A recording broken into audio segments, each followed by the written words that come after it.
Ni hao, salut à tous. Hier, je faisais une vidéo sur l'efficacité des arts martiaux en cas d'agression. Ça dépend tellement de choses, tellement de facteurs. Déjà, il faut savoir que nous sommes vraiment tous différents. Il y aura des gens qui seront vraiment plus animaux que d'autres.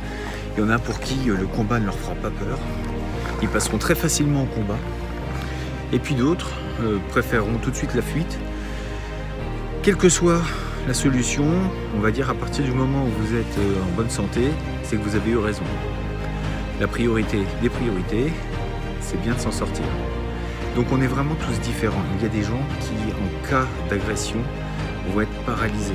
Il y a des gens, ça arrive, on est paralysé, on a peur, on n'ose plus, on ne bouge plus, on est tétanisé par la peur. Il y a des animaux qui fonctionnent comme ceci. J'avais déjà vu un documentaire, par exemple, avec une mygale face à un rat, et on voit que le rat ne bouge plus. Il a bien senti qu'il y avait un problème, et en fait la mygale arrive tout doucement sur le rat, et le rat ne bouge plus, alors qu'il peut se sauver.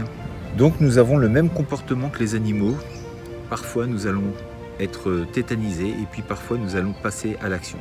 Un proverbe chinois, contrairement à celui en France, où on dit « quand tu ne sais pas, abstiens-toi », en fait en chinois c'est « quand tu ne sais pas, agis ».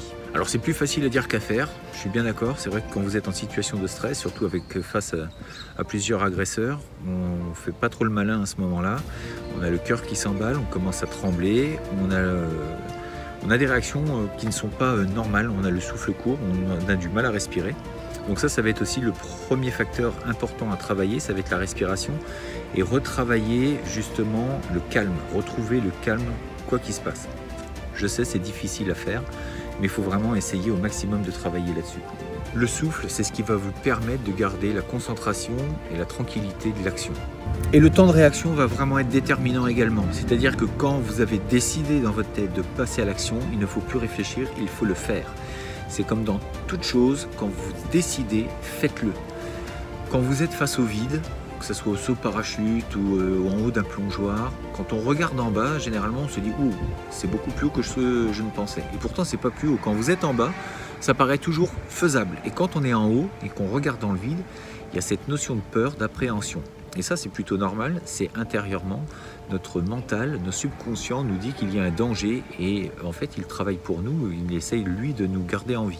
Donc quand vous vous mettez face au vide, lui, il vous dit, dis donc, il y a un problème là, si tu sautes, on peut se faire mal, voire pire. Donc en cas d'agression, c'est exactement la même chose, le même processus se met en marche.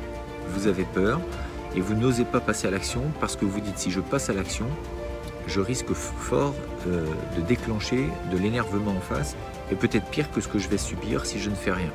Mais ça, c'est une supposition. À partir du moment où vous n'avez pas provoqué, je n'ai pas de solution miracle. C'est à vous de savoir si vous devez passer à l'action ou pas. Parce que ça dépend tellement de conditions différentes qu'on ne peut pas dire une chose pour la généralité des actions qui pourraient se présenter à vous.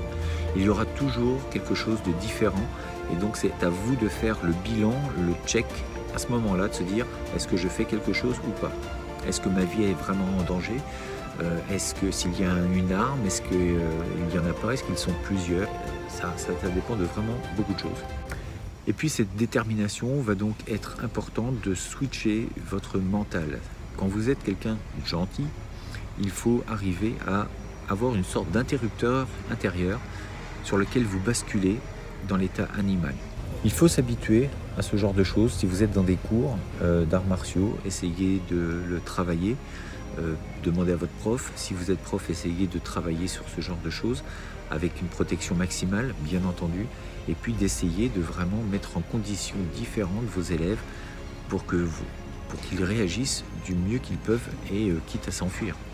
En tout cas, je voulais vraiment parler de ce temps de réaction qui est vraiment fondamental. Très vite, il faut savoir si on doit passer à l'action ou pas. Ça va être déterminant sur la suite des événements. Bien évidemment, je ne vous souhaite pas de tomber dans ce genre d'agression. Je ne le souhaite à personne. Mais il est bon quand même de s'y préparer parce que j'ai l'impression qu'on vit des moments plutôt difficiles de plus en plus. Et de toute façon, on vit aussi entouré de barbares, des gens qui n'ont pas forcément l'éducation pour être des gens plutôt bons. Et heureusement, ce n'est pas la majorité, mais il suffit de quelques barbares, justement, pour que ce monde devienne un peu moins joli. Donc, entraînez-vous. Si ce n'est pas le cas, allez rechercher des clubs. Et puis dernière chose, abonnez-vous à cette chaîne pour recevoir des infos, la petite cloche, les pouces bleus, partagez. Et puis merci pour tout. Donc on se dit à demain pour une prochaine vidéo. D'ici là, restez forts, restez beaux et surtout restez bienveillants. Ça retienne.